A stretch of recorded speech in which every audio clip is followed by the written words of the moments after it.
রব্বি হাবলি উম্মতি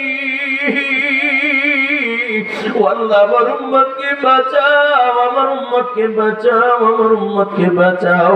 আল্লাহ আমার একটা উম্মতকেও তুমি ধ্বংস করিয়ে দিও না। ও কলেজের টুকরা যুবক হযরত আলী বলেন যে মাত্র আল্লাহ নবী আমার দিকে তাকায়, নবীর দু চোখ বেয়ে অশ্রু ঝরে। নবী আমাকে ডাক দিয়ে বলে, আলী তাকাইয়া দেখ, ওরা আমাকে এত জোরে আঘাত করেছে, আমার দুইটা দাঁত ভেঙে দিয়েছে রে আলী, আমার দুইটা দাঁত ওরা আমাকে ভেঙে দিয়েছে।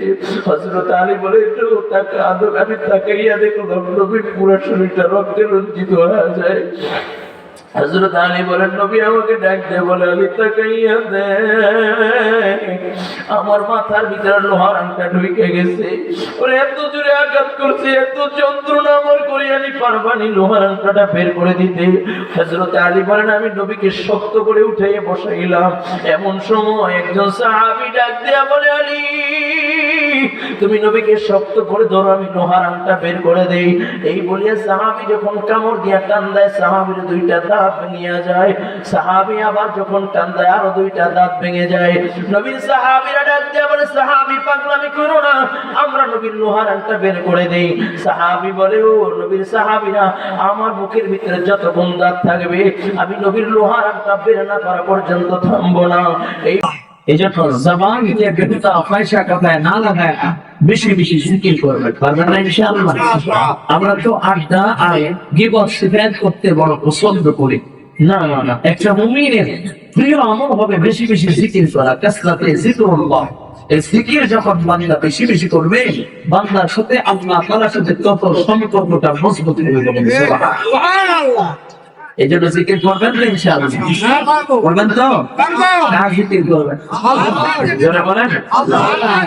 আমি তো কথা বলি, আমাদের দেশের যারা নেতা আছে বা নেতার চামচা যারা আছে, এরা যেই পরিমাণে নেতা নেতা স্লোগান দেয়, যেমন গত 17টা বছর দেখেছি যেই পরিমাণে বঙ্গবন্ধু বঙ্গবন্ধু আপা শব্দ উচ্চারণ করেছে, এটা যদি কোন আল্লাহর বান্দা আল্লাহর নামের জিকির করতো, আল্লাহ আল্লাহ আল্লাহ, তাহলে আল্লাহ তাআলা তাকে আল্লাহর ওলি বানায় দিত। ঠিক কি না? নাকি বলবো আল্লাহ? এজন্য জিকির হবে কার? আল্লাহ। 2 নাম্বার আমল বেশি বেশি জিকির করা। 3 নাম্বার আমল ইয়াদের মৌত, মৃত্যুর কথা বেশি বেশি স্মরণ করা। তার কথা আল্লাহর কথা, মৃত্যুর কথা, মৃত্যু বেশি বেশি তার কথা স্মরণ করবেন। অজীবন মৃত্যু নিশ্চিত একটা বস্তু না, সকলেরই মৃত্যুবরণ করা লাগবে।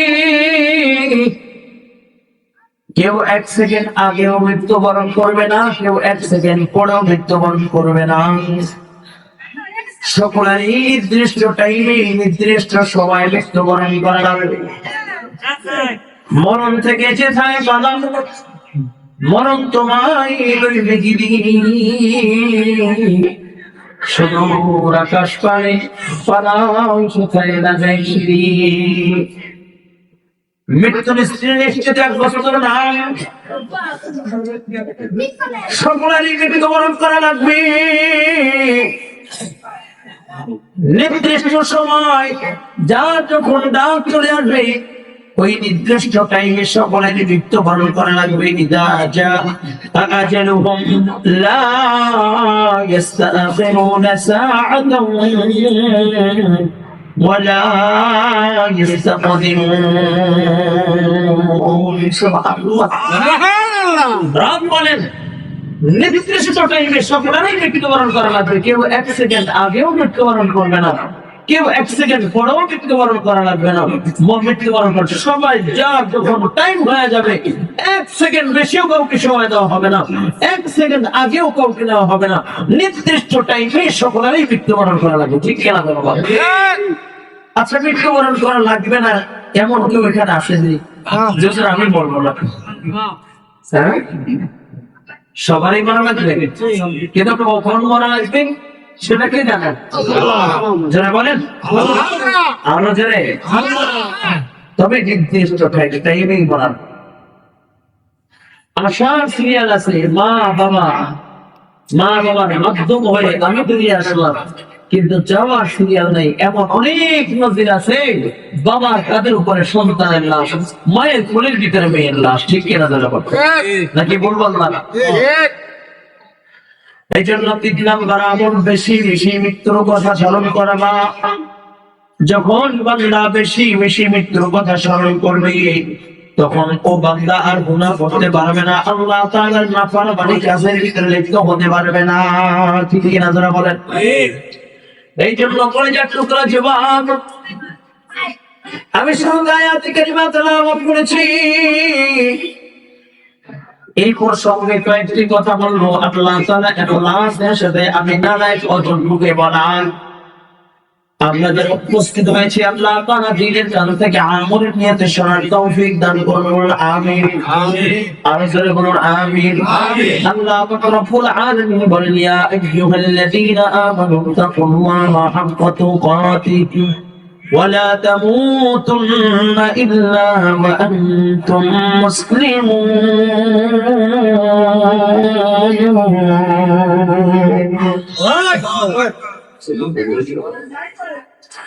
আল্লাহ পাক রব্বুল আলামিন বলেন, ইয়া আইয়ুহাল্লাযীনা আমানু তাকুল্লাহা হাক্কা তুকাতিহি। রব বলেন, হে ঈমানদারগণ, তোমরা আমাকে ভয় করো, ভয় করার মতো। কি বলেন? ভয় করো, ভয় করার মতো। সাবধান, মুসলমান না হয়ে মৃত্যুবরণ করিও না। তাহলে কি আমরা কি মুসলমান হতে পারি নাই? প্রশ্ন হয় কিনা, যেহেতু আমরা বললেন মুসলমান না হয়ে মৃত্যুবরণ করিও না, তাহলে কি আমরা এখন মুসলমান হতে পারি নাই? আসলে আমরা কালিমা পড়েছি, মুসলমানের ঘরের সন্তান, আসলে এখন পর্যন্ত আমরা মুসলমান হতে পারিনি। একটা ছোট্ট একটা ওয়াক্য আসে, তার আসতে সুবিধা হলো।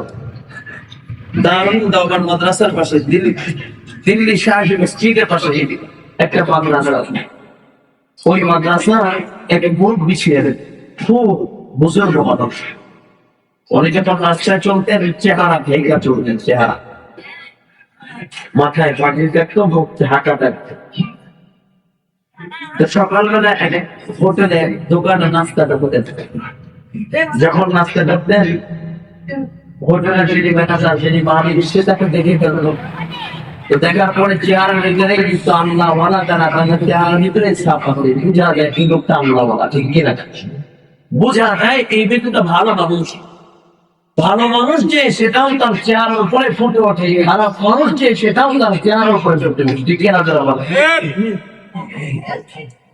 যদিও চাকচিকি চেহারার উজ্জ্বলতা সুন্দর আছে, স্মার্টলি চলে, খুব ভালো চলে, কিন্তু যদি ওর ভিতরে কোনো খারাপ হাস্তা থাকে, বোঝা যায় কি খারাপ হাস্তা থেকে সেটা না হলেও বোঝা যায় এই লোকটা ভালো না। ঠিক কিনা যারা বলে? আবার কালো হলেও বোঝা যায় এই লোকটা আল্লাহ ওয়ালা। ঠিক কিনা যারা বলে? খোদা ইয়াদ আতি है जिनको देखकर वो नूर के पतले, खुदा याद आती है जिनको देखकर वो नूर के पतले, ये है जिनको सोने को फजीलत है इबादत पर, वही है इत्तिकाफ नाज करती है मुसलमानी। रहे दुनिया पे लेकिन बिल्कुल इस दुनिया से बेताल्लुक हो, फिर दुनिया पे न कपड़े लगे पानी। আল্লাহ ওয়ালা বুজুর্গ যারা আল্লাহ তাআলার সাথে সম্পর্ক করতে পেরেছে, তাদের চেহারার দিকে তাকাইলে বোঝা যায় আল্লাহ ওয়ালা। তাদের চলাফেরা, উঠা বসা যারা বোঝা যায় আল্লাহ ওয়ালা।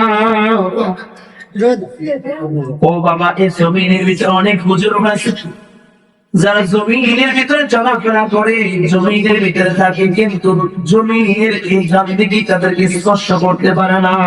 ঠিক আছে? আল্লাহর চেহারার দিকে তাকাইয়া বুঝতে পারতেন আল্লাহর সাথে, আল্লাহর বান্দার সাথে সম্পর্ক বড় ভালো। এই জন্য দোকানের মালিক নাস্তা খাওয়ার পরে বলেন, হযরত আপনি আমার জন্য একটু দোয়া করেন, আপনি আমার জন্য একটু দোয়া করে দেন। আল্লাহ নবী হাত উঠিয়ে দোয়া করে দিতেন, আল্লাহ তুঝে ইনসান বানা দে, আল্লাহ তোমাকে মানুষ বানা দে, আল্লাহ তুঝে ইনসান বানা দে। দোয়া করেন যখন এই জায়গা হয় বলে দোয়া করে আল্লাহ তুঝে ইনসান বানা দে।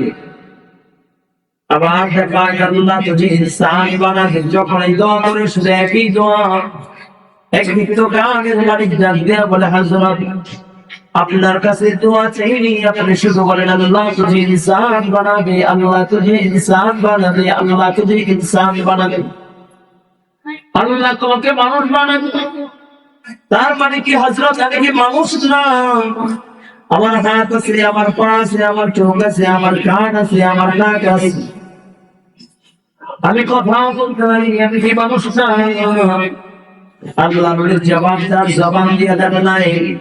আল্লাহ নবী তার পাখিকে খুইলা আল্লাহর বান্দার হাতের ভিতরে পড়া দিয়েছে। সুবহানাল্লাহ।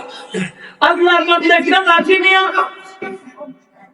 সামনে অগ্রসর হয়, আর সামনে যাকেই পায় তাকেই পিটায়, যাকেই পায় তাকেই পিটায়, যাকেই পায় তাকেই মারধর করে।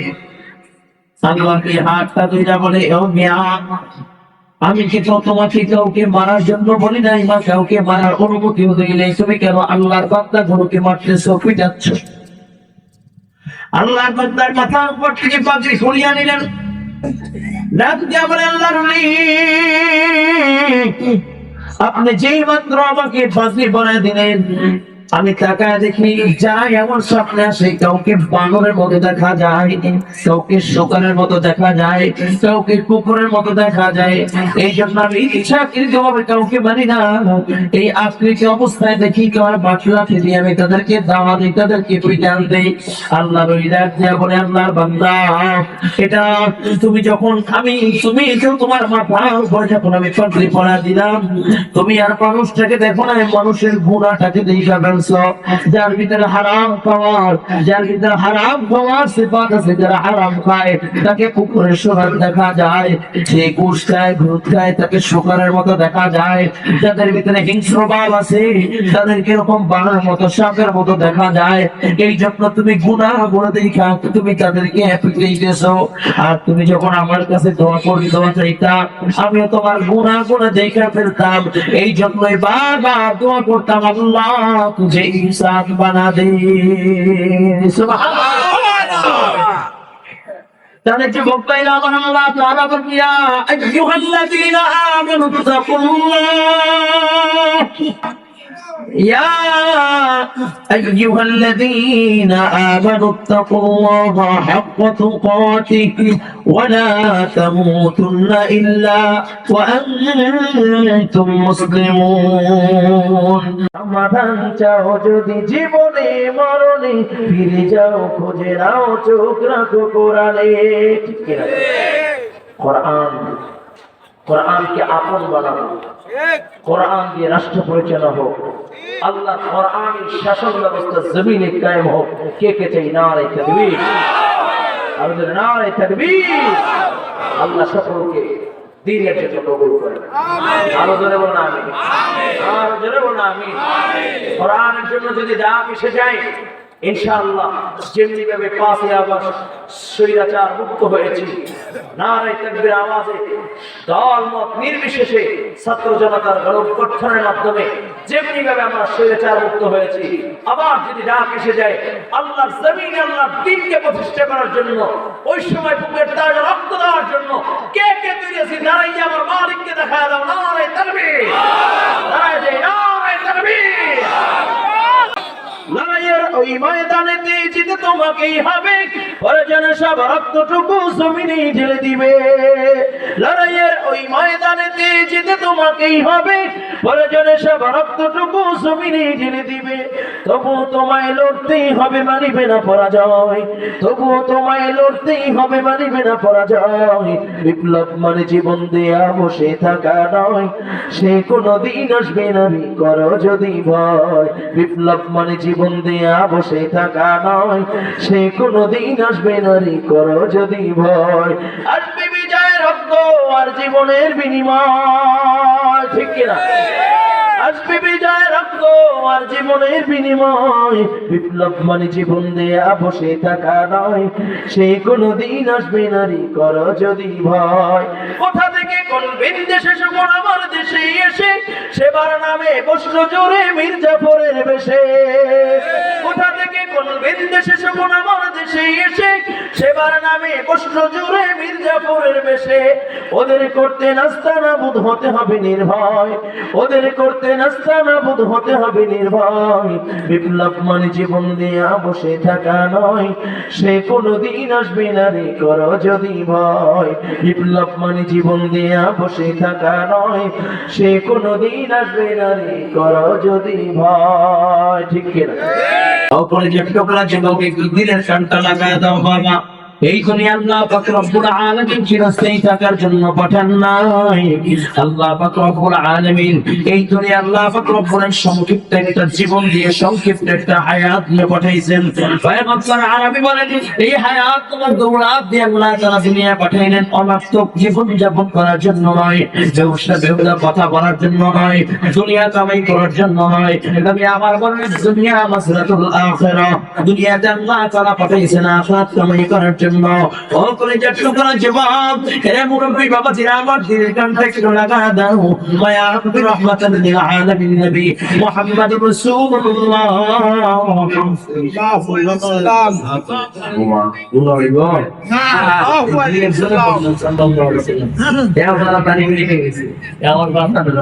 এরাই কি একটু মানুষ করবে না, কি বলবেন? নবীর উপরে দুরূদ পড়লে গুনাহ হবে? না, সাল্লাল্লাহু আলাইহি এই যে দুরূদ পড়লে এই যে 10 বার হাতটা দেখা বলেন সাল্লাল্লাহু আলাইহি ওয়াসাল্লাম, সাল্লাল্লাহু আলাইহি ওয়াসাল্লাম, সাল্লাল্লাহু আলাইহি ওয়াসাল্লাম, সাল্লাল্লাহু আলাইহি ওয়াসাল্লাম, সাল্লাল্লাহু আলাইহি ওয়াসাল্লাম, সাল্লাল্লাহু আলাইহি ওয়াসাল্লাম, সাল্লাল্লাহু عليه وسلم، صلى الله عليه وسلم، صلى الله عليه وسلم। فرق করলেন না, فرق করলেন এই যে আমরা দুরূদ বললেন অফিসে না আমরা বলে কেমন লাভ বলবো বলবো। যখন কোনো বান্দা একবার আমার নবীর উপর দুরূদ করে আল্লাহ তাআলা 10টা বাকি মধ্যে, যখন কোনো বান্দা একবার দুরূদ করে আল্লাহ তাআলা 10টা মাকাম বাড়ায় দেন, গুনাহ মাফ করে দেন। জোরে বলো সুবহানাল্লাহ। শুধু তাই না বাবা, আল্লাহ পাক রব্বুল আলামিন বান্দাকে নামাজের জন্য বানাইছে। বান্দা নামাজ পড়েন, আল্লাহ নামাজ পড়েন না। বান্দা জিকির করে, আল্লাহ তাআলা জিকির করেন না। বান্দা যাকাত দেন, আল্লাহ তাআলা যাকাত দেন না। বান্দা হজ্জে বাইতুল্লাহ করে, আল্লাহ তাআলা হজ্জে বাইতুল্লাহ করেন না। কিন্তু বান্দার সাথে আল্লাহ তাআলার সাথে একটা আমলের বড় মিল। এক যুবক আর কোন আমল আল্লাহ করেন না, একটা আমল বান্দা করে আল্লাহ করে। এই একটা আমল বান্দার সাথে আল্লাহ তাআলার সাথে মিল, সেটা হলো আল্লাহ পাক রব্বুল আলামিন বলেন ইয়া আইয়ুহাল্লাযীনা আমানু সাল্লু আলাইহি ওয়া সাল্লিমু তাসলিমা ইন্নাল্লাহা ওয়া মালাইকাতাহু ইউসাল্লুনা আলান নবী ইয়া আইয়ুহাল্লাযীনা আমানু সাল্লু আলাইহি ওয়া সাল্লিমু তাসলিমা। এই আয়াত আমরা পড়লে মনে করি জিলাপি খাওয়ার আয়াত। এই আয়াত পড়লে দেখবেন একদম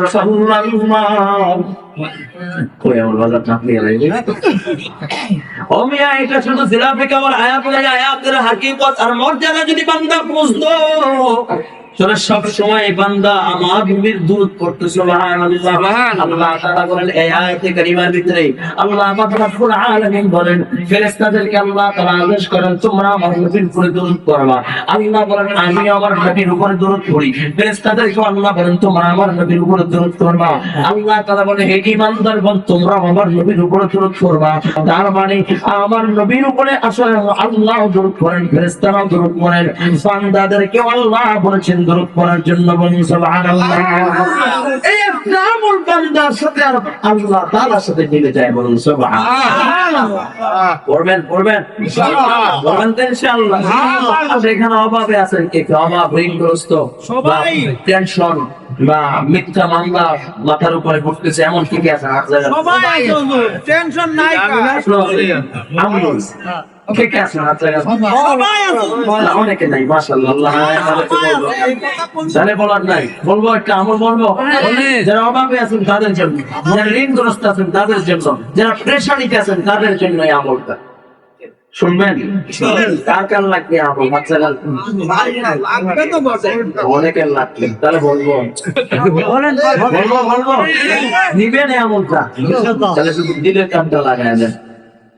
বাগদাদের ভিতরে এক ব্যক্তি ছিল, অনেক ধনী ব্যক্তি, অনেক সম্পদের মালিক, কিন্তু যে কোনো কারণে তার সম্পদ দেউলিয়া হয়ে গেল, মানে ঋণে জর্জরিত হয়ে গেছে, টাকা পয়সা সব শেষ হয়ে গেছে।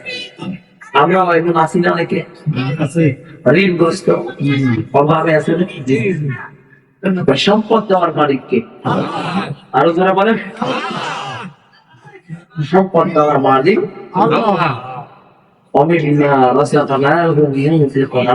আমার দেওয়া রিজিক যে আমার বাজে টানতো, তার মানে রিজিক দিয়েছে কি? রাখা জমি আমার আছে, আমি জমিদার বংশের লোক নাকি?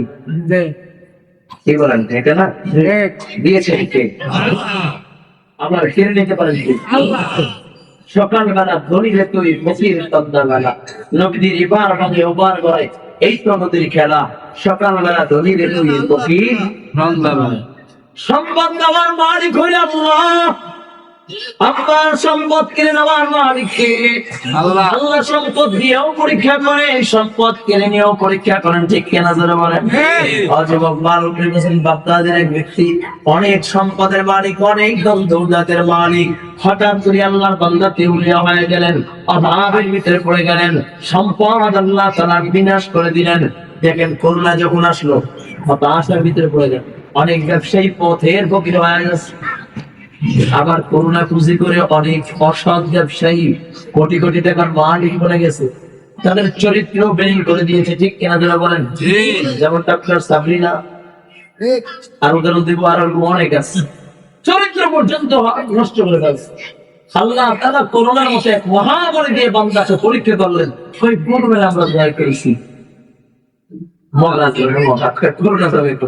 আছে কি নাই? আছে। আল্লাহর বান্দা দেউলিয়া হয়ে গেলেন, অভাবে পড়ে গেলেন। আল্লাহর বান্দার কাছে 1000 দিরহাম আল্লাহর বান্দার ঋণী। আল্লাহর বান্দা অভাবে পড়ে গেলেন, কিন্তু 1000 দিরহাম ঋণ। যে ব্যক্তি 1000 দিরহাম পায়, ডাক দিয়া বলে, ভাই আমার টাকাটা দিয়ে দাও, আমার দিরহাম দিয়ে দাও। কয় ভাই দেওয়ার মতো কোনো নাই, আগে আস্তে আস্তে দিয়ে দিবি, একটু সময় দাও। ভাই না না, সময় দেওয়া যাবে না। বিচারকের কাছে চলে গেলেন, বলে বিচারক আমার 1000 দিরহাম তার কাছে পাইছি, আমার দিরহাম গুলো দিচ্ছেন, আপনি একটু আদায় করে দেন। বিচারক ডাক দিয়া বলে, ভাই তুমি তার দিরহাম দিয়ে দাও, টাকা দিয়ে দাও। যদি টাকা না দিয়ে দাও, জেলখানায় তোমাকে বন্দি করে ফেলবো। আল্লাহর বান্দা কয়, ভাই আমাকে একটা দিনের সময় দেন, আমি চেষ্টা করবো আপনার টাকাটা আমি দেওয়ার জন্য। কয় তোমাকে একদিন সময় দিতে পারি, বিনিময়ে তোমার জিম্মাদারের জন্য রেখে যেতে হবে। কয় ভাই আমার জিম্মাদার রাখার মতো কেউ নাই, তবে আমার আল্লাহ আল্লাহ রাসূলকে আমি জিম্মাদার বানায় গেলাম। আল্লাহর বান্দা এই কথা বলে বাড়িতে চলে যায়। আল্লাহর বান্দার মনটা বড় মনিব। বিবি ডাক দিয়া বলে, প্রাণের স্বামী আমার, মুখটা কেন মলিন? আপনার মুখটা কেন এত মলিন? কিসের এত টেনশন, এত হতাশা কেন কাজ করতেছে? আল্লাহর বান্দা ডাক দিয়া বলে, বিবি আমি তো 1000 দিরহাম ঋণ, আমি যদি আগামীকালকে তার টাকা আমি যদি পরিশোধ করতে না পারি, তাহলে আমাকে জেলখানায় বন্দী করে ফেলবে। আল্লাহর বান্দা বড় টেনশন। বিবি সন্তানকে রাত্রেবেলা শোয়াইয়া আল্লাহর বান্দা উযু কইরা যায় নামাজটা বিছাইয়া 2 রাকাত নামাজ আদায় করে আল্লাহর বান্দা যায় নামাজের উপরে বসে পড়ে সাল্লাল্লাহু আলাইহি ওয়াসাল্লাম, সাল্লাল্লাহু আলাইহি ওয়াসাল্লাম, জয় সাল্লাল্লাহু আলাইহি ওয়াসাল্লাম, সাল্লাল্লাহু আলাইহি ওয়াসাল্লাম। আল্লাহর বান্দা আমার নবীর উপরে দরুদ পড়তে পড়তে চেয়ে নামাজের উপরে ঘুমায়া গেলেন। ঘুম চলে আসলো। এমন সময় স্বপ্নের যুগে দেখি মায়ার নবী রাহমাতাল লিল আলামিন নবী তার সামনে হাজির। নবী আমার ডাক দিয়া বলে, আমার আশিক কি এত পেরেশানি, কি এত টেনশন? ডাক দিয়া বলে, ইয়া রাসূলুল্লাহ, ইয়া হাবিবাল্লাহ, ওগো নবীজি, আমি জীবনে কারো কাছে কোনোদিন হাত পাতি নাই। আমি সম্ভ্রান্ত পরিবারের, আজকে আমি লাঞ্ছিত অবস্থিত হয়ে যাচ্ছি। আগামীকালকে যদি আমি 1000 দিরহাম দিতে না পারি, আমি মানুষের সামনে বেইজ্জত হয়ে যাব। নবী আমার ডাক দিয়া কয়, এই টেনশন? বলে, ইয়া রাসূলুল্লাহ, ইয়া হাবিবাল্লাহ, হ্যাঁ এই টেনশন। ওই সব লোকটা আমার নবী ডাক দিয়া বলে, তুমি আগামীকালকে আব্দুল হামিদ বাগদাদের যিনি বাদশা, ওই আব্দুল হামিদের যে কাছে যায় বলবা, আল্লাহর নবী তোমার ঋণ যেন তাকে পরিশোধ করে দেওয়ার জন্য বলেছে। আল্লাহর বান্দার ঘুম ভেঙে যায়। ঘুম থেকে জায়গা আল্লাহর বান্দার মুখের ভিতরে হাসি। আল্লাহর বান্দার টেনশন দূর হয়ে গেছে। কারণ টেনশন তো দূর হওয়ারই কথা। কারণ নবী আমার বলে, মান রাআনি ফিল মানাম ফাকাদ রাআনি। নবী আমার বলে, কেউ যদি আমাকে স্বপ্নের যুগে দেখে পাইলে, সেটা আমি মুহাম্মদুর রাসূলুল্লাহকেই দেখলো।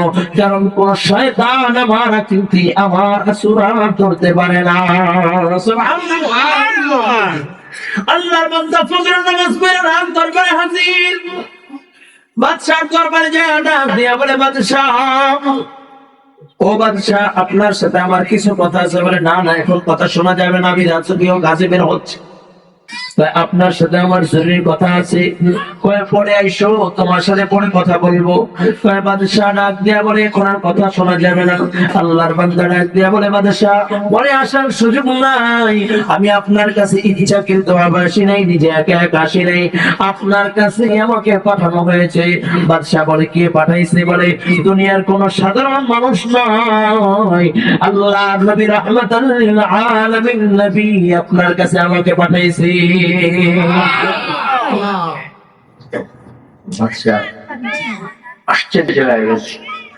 নবী পাঠাইছেন, নবীতে দুনিয়ায় নাই, নবীতে বের করে আল্লাহর মাথার হাতটা ধরে রাজ দরবারে নিয়ে গেলে। ডাক দিয়ে বলে, তোমাকে যে আল্লাহর নবী পাঠাইছেন, কিসের জন্য পাঠাইছেন? আমি 1000 দিরহাম ঋণী, এই ঋণটা পরিশোধ করে দেওয়ার জন্য আল্লাহর নবী আপনাকে বলেছে। আল্লাহর বান্দা নবী পাঠাইছে, আবার 1000 দিরহাম আমাকে পরিশোধ করে বলছে। বাবাজিরা তো হইতে পারে। আল্লাহর বান্দা ডাক দিয়া বলে, বাদশাহ ডাক দিয়া বলে, ভাই, তোমাকে যে আল্লাহ নবী আমার কাছে পাঠাইছে, তার দলিল আছে, কোনো প্রমাণ আছে?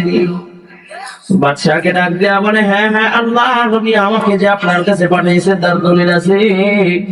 বলে, কি দলিল? আপনি প্রত্যেক দিন রাত্রে 1000 বার আমার নবীর উপরে দরুদ পড়েন। গতকালকে রাত্রে আপনি 1000 বার দরুদ পড়েন নাই, এই জন্য আল্লাহর নবী জরিমানা স্বরূপ, শাস্তি স্বরূপ আল্লাহর নবী 1000 দিরহাম দিতে বলছে। চোখ দিয়া জর্নার অস্ত্র জড়তেছে। আসলেই তো আমি গতকালকে রাত্রে 1000 বার দরুদ পড়ি। বাদশা ডাক দিয়ে বলে, ভাই, তুমি আবার একটু বলো, কে তোমাকে পাঠাইছে? বলে, বাদশা, আল্লাহ নবী আপনার কাছে আমাকে পাঠাইছেন 1000 দিরহাম যাওয়ার জন্য, আপনার জরিমানা আদায় করার জন্য। আবার বলে, আবার বললেন। এরপরে বাদশা একটা থলে ধরে বলে, নাও, এর ভিতরে 1000 দিরহাম আছে। ও ভাই, তুমি যে আল্লাহর নবী আমাকে যে জরিমানা আদায় করতে বললেন, আমি এই জরিমানা স্বরূপ তোমাকে 1000 দিরহাম দিয়ে দিলাম। আবার 1000 একটা থলে উঠে বলে, নাও, এটাও তোমাকে দিয়ে দিলাম। কারণ হইল, আল্লাহর নবী যে স্বপ্নের মাধ্যমে আমার ভুল ধরা দিয়েছে, এই জন্য আমি 1000 দিরহাম দিয়ে দিলাম। 3 নম্বর আরো 1000 দিরহাম তাকে দিয়ে দিলেন। আর ডাক দিয়ে বলে, ভাই,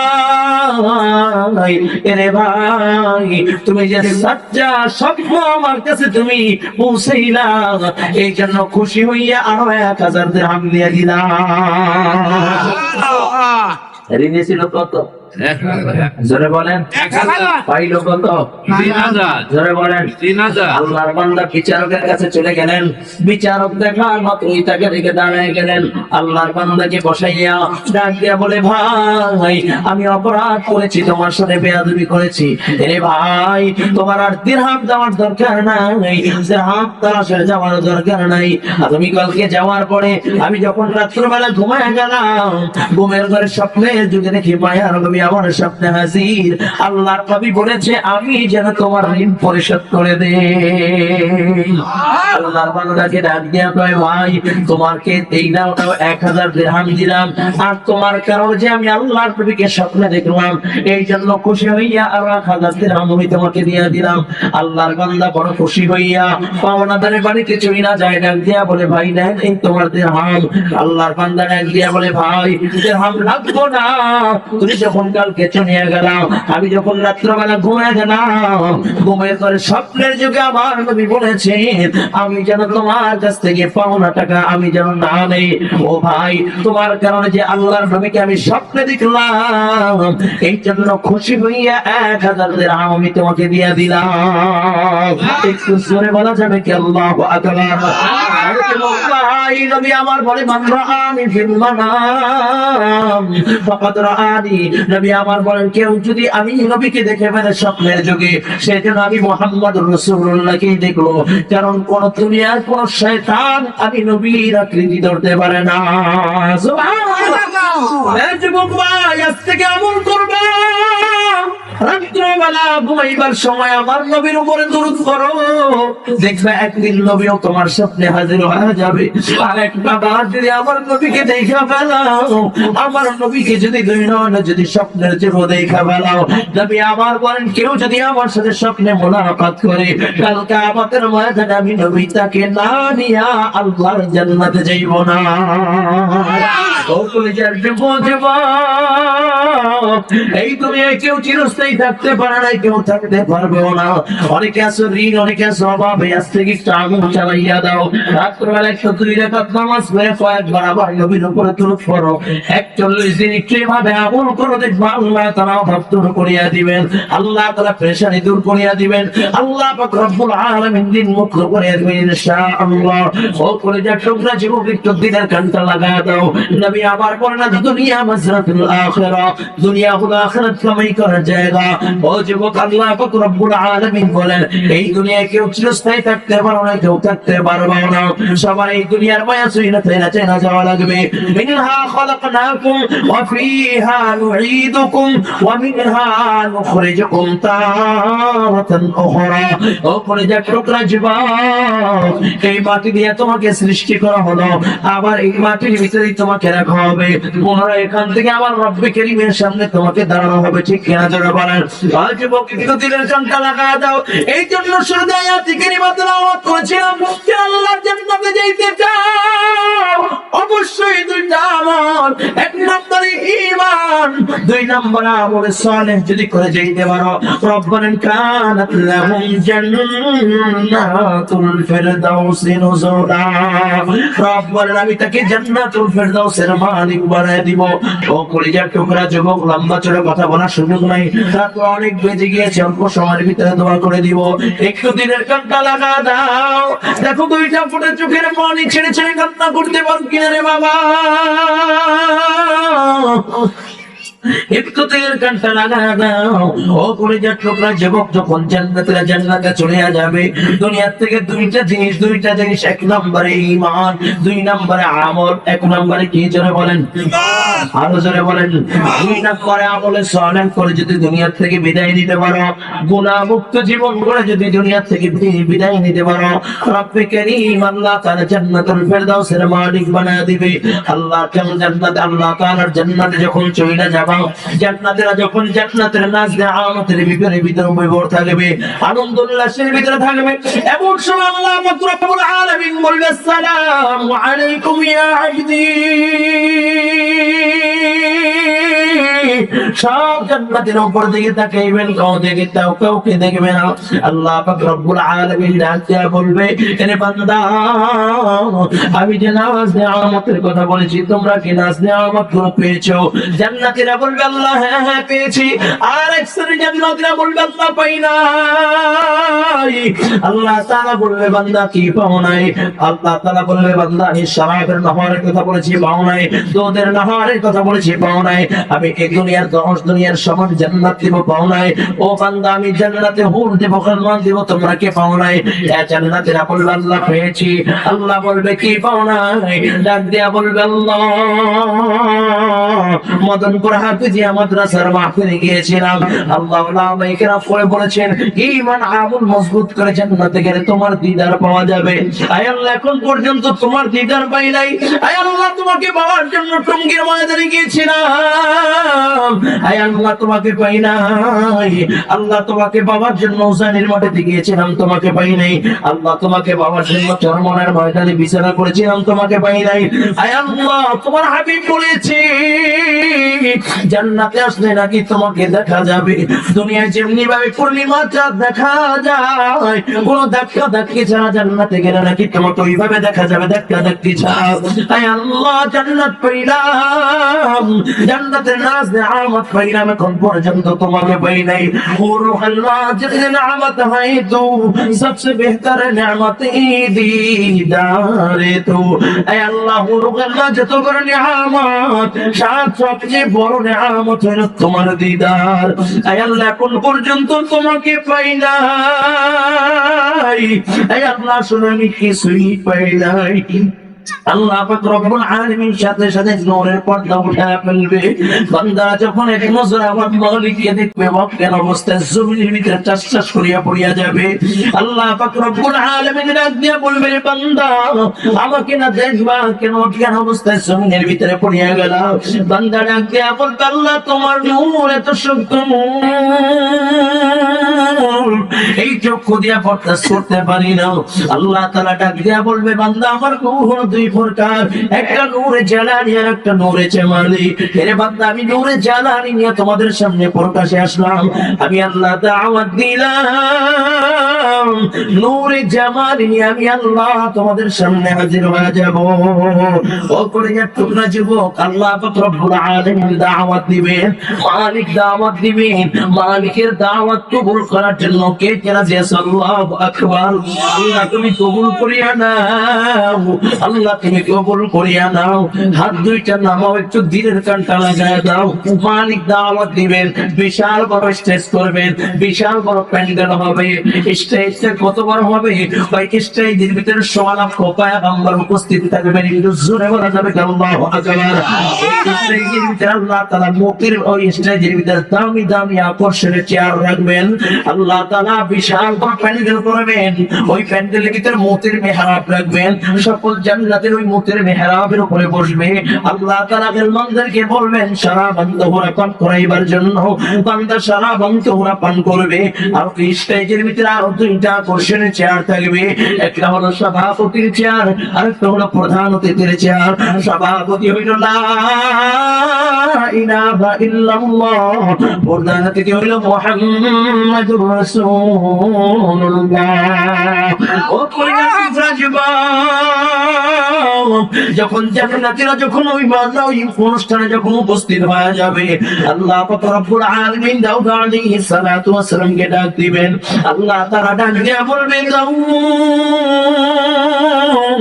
দুনিয়ায় যত মাখলুকাত সৃষ্টি করেছি তার ভিতরে সবচেয়ে সুন্দর কণ্ঠ আমি তোমাকে দিয়েছি। এতে দাউদ এত সুন্দর কণ্ঠ আমি কাউকে দেই নাই। আজকে তুমি আমার নবীর আখির জামানার পয়গম্বর, ওই পয়গম্বরের উম্মতদেরকে একটু তেলাওয়াত শোনায়া দাও।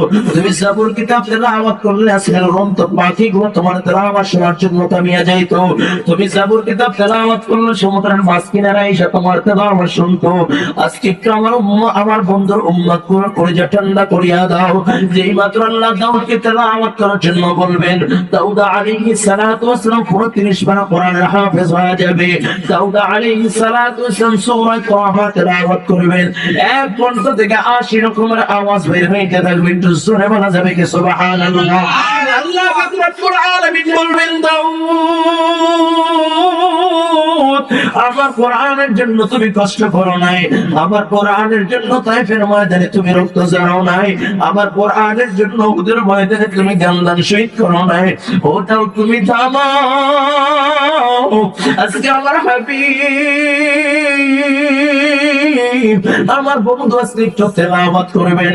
আল্লাহ ডাকে বলবে, হাবিব এই কোরআনের জন্য কত কষ্ট করেছেন, তাইফের ময়দানে রক্ত ঝরাইছেন, এই কোরআনের জন্য নিজের বাপ দাদার ভিটা ছাইরা মক্কা থেকে মদিনায় হিজরত করেছেন, এই কোরআনের জন্য উহুদের ময়দানে গান্দান শহীদ করেছেন। ও কলিজার টুকরা জীবন, আমার নবী কোরআনের জন্য কত কষ্ট করেছে, একটু দিলের গানটা লাগা দাও রে বাবা। রাহমাতাল লিল আলামিন নবী মুহাম্মদুর রাসূলুল্লাহ উহুদের ময়দানে যখন দ্বীন প্রচারের জন্য যখন হাজির হয়ে যায়, কাফেররা আমার নবীকে একের পর এক আঘাত করতে থাকে, একের পর এক আঘাত করতে থাকে। আমার নবীর উপরে এত জোরে আঘাত করে দেয়, আমার নবীর মাথার লোহার হেলমেট ভাঙা, লোহার আংটা মাথার ভিতর দিয়ে দুইটা চোয়াল দিয়ে বের হইয়া যায়। আবার এত জোরে আঘাত করে দেয়, আমার নবী দুইটা দাঁত ভেঙে আমার নবী উহুদের গুহায় পড়িয়া যায়। সাথে সাথে উহুদের ময়দানে ছড়ায় দেয়, কদ কুতিলা মুহাম্মদ। আল্লাহর নবী দুনিয়ায় নাই, মায়ার নবী দুনিয়ায় নাই। যেই মাত্র সাহাবায়ে কেরামের সংবাদ পৌঁছায়, পাগল মতো হয়ে যায়। একজন সাহাবী আরেকজন সাহাবীকে ডাক দিয়ে বলে, ও নবীর সাহাবী, কার জন্য বেঁচে থাকবা? যেই দুনিয়ায় নবী নাই, ওই দুনিয়ায় এক সেকেন্ডের জন্য বেঁচে থাকার দরকার নাই। হযরত আলী বলেন, আমি এই দৃশ্য দেখে আমি পাগল হয়ে গেলাম। একবার যারা শহীদ হয়েছে তাদের কাছে গেলাম, যে দেখি রাহমাতাল লিল আলামিন নাই। আরেকবার যারা আহত অবস্থায় আছে তাদের কাছে গেলাম, যে দেখি মায়ার নবী নাই। হযরত আলী বলেন, আমি সিজদায় পড়ে ডাক দিলাম, মালিক, আয় আল্লাহ তুমি ঈসা নবী। এমন সময় কে যেন আমার মুখের সাথে জবা, আমার মুখের সাথে আমার কানের সাথে মুখটা লাগায় বলে, আলী নবী মরে নাই। হযরত আলী বলেন, আমি একটা দৌড় দিলাম, আমি যাই দেখি আল্লাহর নবী উহুদের গুহার ভিতরে। নবী আবার উহুদের গুহায় পইরা গুন গুন গুন গুন করে কান্না করে। আলী বলে, আমি আমার কানে শুনতে পাই না। নবী ওই সময় বলে, রব্বি হাবলি উম্মতি, আল্লাহ আমার উম্মতকে বাঁচাও, আমার উম্মতকে বাঁচাও, আমার উম্মতকে বাঁচাও। আল্লাহ একটা উম্মতকে তুমি ধ্বংস করিয়ে দিও না। ও কলিজার টুকরা জীবন, হযরত আলী বলেন, যেই মাত্র আল্লাহ নবী আমার দিকে তাকায়, নবীর দু চোখ বেয়ে অশ্রু ঝরে। নবী আমাকে ডাক দিয়ে বলে, আলী তাকাইয়া দেখ, ওরা আমাকে এত জোরে আঘাত করেছে, আমার দুইটা দাঁত ভেঙে দিয়েছে রে আলী, আমার দুইটা দাঁত ওরা আমাকে ভেঙে দিয়েছে। হযরত আলী বলে, একটু তাকে আদর, আমি তাকাইয়া দেখো নবীর পুরো শরীরটা রক্তে রঞ্জিত হয়ে যায়। হযরত আলী বলেন, নবী আমাকে ডাক দিয়ে বলে, আলী তাকাইয়া দেখ, আমার মাথার ভিতরে লোহার আংটা ঢুকে গেছে, ওরা এত জোরে আঘাত করছে, এত যন্ত্রণা আমার করে আমি পারবানি লোহার আংটাটা বের করে দিতে। হযরত আলী বলেন, আমি নবীকে শক্ত করে উঠাইয়া বসাইলাম।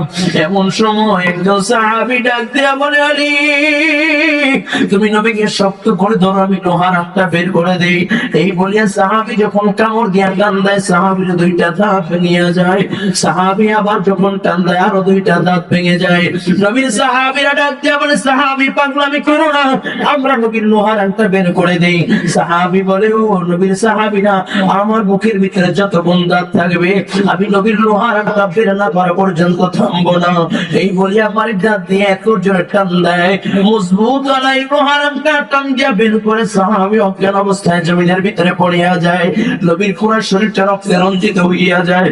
ও কলিজার টুকরা যুবক, যেই নবীর গায়ে মশা মাছি পর্যন্ত পড়া হারাম, আমার নবীর পুরো শরীরটা রক্তে ভিজিয়া যায়। নবী আবার দাঁড়াইতে পারেন না, নবী আমার বড় কষ্ট হয়। নবী সাহাবীদের কাঁধের উপরে দাঁড়া বর করিয়া নবী আমার দাঁড়াইয়া যায়, আর ডাক দিয়া বলে, ও সাহাবায়ে কেরাম, এই উহুদের ময়দানে যারা শহীদ হয়েছে, বিনা গোসলে দাফন দিবা, কাউকে গোসল দিবা না, বিনা গোসলে দাফন দিবা। ওরা কাল কিয়ামতের ময়দানে আদালত থেকে এই অবস্থায় দাঁড়াইবে। সব লাশগুলোকে খুঁজিয়ে একত্রিত করো। সব লাশগুলো যখন খুঁজিয়ে একত্রিত করা হয় ৬৮টা লাশ দেখা যায়। নবী আমার ডাক দিয়ে বলে সাহাবায়ে কেরাম এই মজমায় ৬৮টা লাশ নয়, কারণ আমি গতকালকে রাত্রে স্বপ্নে দেখেছি আমি ৭০টা উট আমি ৭০টা উট আমি কোরবানি করতেছি আল্লাহর রাহে। তারা মানে বুঝতে বাকি নাই আমার ৭০ জন সাহাবী এই উহুদের ময়দানে শাহাদাত বরণ করবে। ও কলেজার টুকরা যুবক, আল্লাহর নবী ডাক দিয়ে বলেন সাহাবায়ে কেরাম সব লাশগুলোকে একত্রিত করো, খুঁজে বের করার 2টা লাশ কোথায়। সাহাবায়ে কেরাম খুঁজতে যখন বের হয়ে যায়, এমন সময় সাহাবায়ে কেরাম একটা চিৎকার করে আল্লাহর নবীকে ডাক দেয়, ইয়া রাসূলুল্লাহ, ইয়া হাবিবাল্লাহ, এই যে একটা লাশ দেখা যায় যাকে চেনা যায় না, হাত কাটা পা কাটা অঙ্গ টুকরা করা, দেহ থেকে গর্দান আলাদা, নাক কাটা কান কাটা, বলে এমনকি মগজটা বাহির করে কে যেন চাবাইয়া ফেলা রাখছে, কলিজাটা বাহির করে পাইরা বুকটা পাইরা কলিজাটা বাহির করে কে যেন চাবাইয়া ফেলা রাখছে। সাহাবী চিৎকার করে আমার নবীর কাছে এসে নবী আমার কান্না শুরু করে দেয়। নবী আমার কান্না করে ডাক দিয়ে বলে সাহাবায়ে কেরাম আমার মা নাই, আমার বাবা নাই। নবী আমার লাশের পাশে বসে নবী আমার কান্না শুরু করে দিলেন আর ডাক দিয়ে বলে সাহাবায়ে কেরাম আমি বড় এতিম, আমি জীবনে কোনোদিন বাবা বনিয়া ডাক দিতে পারি নাই। আমি দুনিয়া আসার 6 মাস আগে আমার বাবা দুনিয়া থেকে বিদায় নিয়েছে। আমার মা নাই, আমার 6 বছর বয়সে আমার মাকেও আমি হারায় ফেলছি। ও কলিজার টুকরা যুবক, আমার নবী বড় এতিম, আমার নবীর মা নাই, আমার নবীর বাবা নাই। এই ময়দানে অনেক আল্লাহর বান্দা আছে যার মা নাই, বাবা নাই। এই গোরস্থানের ভিতরে মাকে শোয়া রাখছে, বাবাকে শোয়া রাখছে। ও কলিজার টুকরা যুবক, এই ময়দানে তাকাইয়া দেখো যার মা নাই, একটু হাতটা ধইরা বলো আপনি কেমন আছেন? বলবে আমার মতো কপাল বড় হতভাগার কেউ নাই। এই ময়দানে কে কে আছো যার মা নাই, বাবা নাই? একটু হাতটা একটু আমার মা দেখে দেখাইয়া দাও। আল্লাহ তাকাইয়া দেখো পুরো আমার বাবা জীবন পাহারা কান্না করে, বাবা কান্না করে গো আল্লাহ। এই তাকাইয়া দেখো আমার পাশে বাবা কেমনে কলজা পাইটা কান্না করতেছে আল্লাহ। পাশে তাকাইয়া দেখো সভাপতি সাহেব কান্না করে আল্লাহ। ময়দানের ভিতরে তাকাইয়া দেখো বাবা হারায় মা হারায় কান্না করে। ও কলিজার টুকরা যুবক, আমার মতো খুশনসিবনা যারা আছো, যাদের মা আছে বাবা আছে, এখনো সমাজে মায়ের খেদমত করো, মায়ের কাছ থেকে দোয়া নাও, বাবার কাছ থেকে দোয়া নাও। যারা মা বাবা খুশি, বাবা খুশি, আল্লাহ তাআলা তার উপরে খুশি। যখন এই বড় নেয়ামত গুলো থাকবে না, তখন চতুর্দিকে দৌড়িলে আর পাবা না। এই মায়ের কাছ থেকে দোয়া নাও, আল্লাহ তাআলা কপাল খুলে দিবে। যত বড় জন আছে তার কাছে জিজ্ঞাসা করবে আপনার সফলতার মূল কারণ কি? বলবে আমার মা আর আমার বাবা। আমি আমার মায়ের দোয়া পেয়েছি, আমি আমার বাবার দোয়া পেয়েছি। এই যে বাবা গত রাতের কথা বলতেছি, আমি আমার বাচ্চা 2টা আজকে নিয়ে আসলাম। আমার মা আমার বাচ্চা 2টাকে দেখার জন্য যখন শুনছে বরিশালে প্রোগ্রাম, আমার মা আমার বাচ্চা 2টাকে দেখার জন্য বড় পাগল। আমি আমার বাচ্চা 2টাকে নিয়ে বাড়িতে রেখে আমি মাহফিলে গিয়েছিলাম। মাহফিল থেকে ফিরতে প্রায় রাত্র 2টা বেজে যায়। আমি ঘরের দরজায় দাঁড়াই একটা ডাক যখন দিলাম মা পুরিয়া, সাথে সাথে মা আমার দরজা খুলি, মা আমার দরজা খুলে দেয়। আমি ডাক দিয়ে বললাম মা তুমি কি খবর? মা বলে তুই আসবি এখন কেমনে ঘুমাই?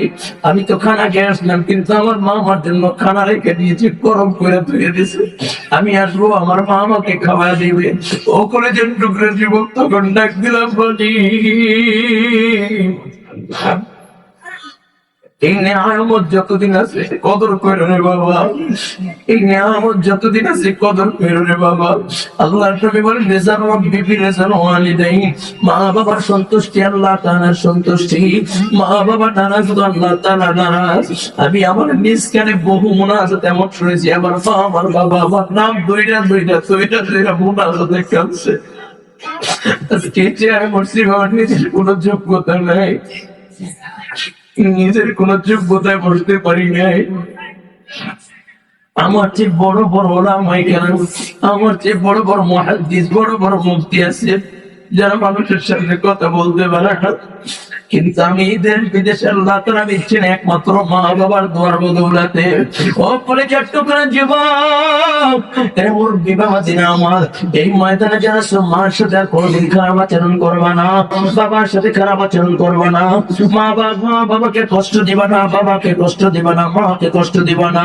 মনের অজান্তে যদি কষ্ট দিয়ে ফেলাও, আজকে যখন বাড়িতে যাইয়া মায়ের কাছ থেকে দোয়া নিবা, বাবার কাছ থেকে দোয়া নিবা, আল্লাহর কসম করে বলে যাই, তোর মা যদি তোর জন্য দোয়া করে ফেলা পর্দা আল্লাহ কবুল করবে, মাঝখানে কোনো পর্দা থাকবে না। তোর বাবা যদি তোমার জন্য দোয়া করে ফেলা পর্দা আল্লাহ কবুল করবে, মাঝখানে কোনো পর্দা থাকবে না। ওপরে যে টুকরা যুবক একটু দিনের জনটা লাগাইয়া দাও। নবী আমার ডাক দিয়ে বলে সাহাবাই কেরাম, আমার মা নাই, আমার বাবা নাই, আমি বড় এতিম। ও সাহাবাই কেরামের কার লাশ তোমরা কি জানো? এগুলো আমার চাচা আমির হামজার লাশ। যে আমির হামজা আমাকে বড় আদর করতেন, যে আমির হামজা আমাকে আমার খেলার সাথে আমাকে কোলে নিয়ে ঘুরতে, আমাকে পিঠ নিয়ে ঘুরতেন। ওরা আমার চাচাকে নির্মম ভাবে হত্যা করেছে। কেতাবের ভিতরে, ইতিহাসের কেতাবে পাওয়া যায়, নবীর চাচা আমির হামজাকে 70টা টুকরা কাফেররা করে দিয়েছে। আবার নবীর চাচা আমির হামজার পরিষেবা বাহির করে চাবাইয়া চাবাইয়া পালা রাখছে। নবী আমার লাশের কাছে বৈশা কান্না শুরু করে দিলেন। নবী আমার পাগড়িটা বিছাইয়া আমির হামজার একটা টুকরা পাগড়ির উপরে বসাইয়া পাগড়িতে উঠাইয়া নবী আমার পেঁচাইয়া 70টা লাশের কাছে রাইখা দিলেন। আবার ডাক দিয়া বলে, ও সাহাবাই কেরাম, আমার একটা লাশ আছে, খুঁজে বের করো। এমন সময় তাকাইয়া দেখে একটা মহিলা তাকে পাগল বেশ বিয়ার সাথে সজ্জিত। দৌড়ে ডাক দিয়া বলে, নবীর সাহাবীরা, আমার স্বামী না পান, আমার স্বামী না পান, আমার স্বামীকে বিনা গোসলে দাফন দিবা না, আমার স্বামী না পাক, আমার স্বামী না পাক। মহিলাটা দুমড়াইয়া কান্দিয়া চিল্লায় কয়, আমার স্বামীকে বিনা গোসলে দাফন দিবা না। দৌড়ে আস্তে আস্তে আমার নবীর সামনে হাজির। নবী আমার ডাক দিয়া বলে, মহিলা কি তোমার পরিচয় কোথায়, তোমার ঘর কোথায়, তোমার বাড়ি? বলে, ইয়া রাসূলুল্লাহ, ইয়া হাবিবাল্লাহ, ও নবীজি, আমি হইলাম আপনার আশিক সাহাবী হানজালার বিবি। নবী আমার ডাক দিয়া বলে, কোন হানজালা? বলে, ইয়া রাসূলুল্লাহ, যুদ্ধের ময়দানে আসার আগে যাকে আপনি বিবাহ করায় দিয়ে আসছিলেন, আপনার হানজালা ফুলসজ্জার রাত্রে আমার কাছে শোয়া। এমন সময় কে যেন বলে যায়, আল্লাহর নবী দুনিয়ায় নাই, আল্লাহর নবী ওদের ময়দানে শহীদ হয়ে গিয়েছে। হানজালা সোজা শোয়া থেকে দাঁড়াইয়া কাপড় গায়ে দিয়ে জামা বইরা তরবারিটা নিয়ে একটা দৌড় দিয়েছে। আমি খপ করে কাপড়টা ধরে ফেললাম আর ডাক দিয়া বলি, প্রাণের স্বামী আমার, আপনি কোথায় যান? আপনি তো না পাক, গোসল কইরা যান, পানি রাখা আছে, না পাক অবস্থায় বের হইয়েন না। ইয়া রাসূলুল্লাহ, ইয়া হাবিবাল্লাহ, আপনার হানজালা আমাকে জবাব দেয়, বিবি কার জন্য গোসল করব? যেই দুনিয়ায় নবী নাই, ওই দুনিয়া হানজালা আর একটা সেকেন্ডের জন্য থাকতে চায় না। বিদায় দে, দেখা হবে ময়দানে মাহশারে। ইয়া রাসূলুল্লাহ, সকলকে বিনা গোসলে দাফন দিল, আমার হানজালাকে বিনা গোসলে দাফন দিবেন না। নবী আমার ডাক দিয়ে কয়, সাহাবায়ে কেরাম, পানির ব্যবস্থা করে আমার হানজালাকে গোসল দিতে হবে। এমন সময় জিবরাইল আমার নবীর কাছে হাজির। ডাক দিয়ে বলে, ইয়া রাসূলুল্লাহ, ইয়া হাবিবাল্লাহ, আল্লাহ তাআলা একটু আসমানের দিকে তাকাইতে বলেছেন। নবী আমার আসমানের দিকে তাকাইয়া ডাক দিয়ে বলে, সাহাবায়ে কেরাম, আমার পানির দরকার নাই, আমার হানজালার লাশও খোদার দরকার নাই। মহিলাটা কান্না শুরু করে দিলেন। বলে, ইয়া রাসূলুল্লাহ, ইয়া হাবিবাল্লাহ, কেন আমার হানজালার লাশ খুঁজবে না? কেন আমার হানজালাকে গোসল দিবে না? আমার হানজালা নাপাক, এই জন্য কি আল্লাহ তাআলা নারাজ হয়ে গেছে? নবী আবার ডাক দিয়া বলে, মহিলা, যেই হানজালা নবীর প্রেমে জীবন দেয়, গোসল মহিলা যায়, আমার আল্লাহ হানজালা কি বলে না? আমার আল্লাহ হানজালাকে আসমানে উঠাইয়া আমার আল্লাহ জান্নাতি পানি দিয়ে নিজে জিম্মাদার হইয়া আমার হানজালাকে গোসল দিয়ে দিয়েছে। ও কলিজার টুকরা জীবন, নবীর প্রেমে সাহাবায়ে কেরাম জীবন দেয়, নবীর প্রেমে সাহাবায়ে কেরাম জীবন দেয়। ও পরিচয় টুকরা যুবক, লম্বা চড়া আলোচনা করার মতো সুযোগ নাই। আজকে এই ময়দানে যারা আসছে রে বাবা, এটাই হয়তো আমার জীবনের শেষ রজনী। অন্ধকার কবরে বাসিন্দা আগামীকালকে হওয়া যাইতে পারে, ঠিক কিনা জোরে বলেন। এই জন্য যুবক ভাই, আজকে ময়দানে যারা আসছে রে বাবা, আজ থেকে ময়দান থেকে তওবা করে বিদায় নিব। আর কোনদিন নামাজ ছাড়বো না, বেপরদায় চলবো না, মা বাবাকে কষ্ট দিব না, পরনিন্দা করবো না, দেশ ও জাতির ক্ষতি করবো না, গুনাহ করবো না। তওবা করতে যদি মনে চাই, বিগত দিনে যত অন্যায় অপরাধ করেছি আজকে তওবা করলাম, আর কোনদিন গুনাহ করবো না, নামাজ ছাড়বো না। যদি বলো যুবক, আমি যুবক মানুষ, আমি পড়াশোনা করি, এখন নামাজ পড়ার সময় পাই না, তাকাইয়া দেখো কলেজ ভার্সিটির ভিতরে কত আল্লাহর বান্দা, পাগড়ি ওয়ালা, জুব্বা ওয়ালা, দাড়ি ওয়ালা নামাজ পড়ে না, তুমি কেন পারবা না? ও চাকরিজীবী ভাই, যদি বলো হুজুর আমি চাকরি করি, নামাজ পড়ার সময় পাই না, ওরে ভাই তাকাইয়া দেখো কত চাকরিজীবী ওয়ালা ভাই নামাজ পড়ে না, তুমি কেন পারবা না? ও এসপিডিসি, ও আল্লাহর বান্দারা, দেখো কত পুলিশ আছে ঘুষ খায় না, আবার নামাজ পড়ে, তুমি কেন পারবা না? কপাল বুঝি পইরা গেছে রে বাবা, কার কখন রাত চলে আসে জানা নাই। আজকে মহতি জলসা আল্লাহর আশিকিন বান্দাদের সাথে এই ময়দানে কত আল্লাহর বান্দা আছে, যাদের চোখের ভিতরে পানি, যাদের চোখা জবানের ভিতরে আল্লাহ পাকের জিকির, যাদের সাথে আল্লাহ তাআলার সাথে সম্পর্ক বড় ভালো, তাদের সাথে হাতটা মিলাই আজকে তওবা করবা, আর কোনদিন নামাজ ছাড়বা না, বেপরদায় চলবা না, পরনিন্দা করবা না, মা বাবাকে কষ্ট দিবা না। কে কে পারবা? দুইটা হাত আমার আল্লাহকে দেখাইয়া দাও, একটু ডাকিয়া বলেন আল্লাহ। আর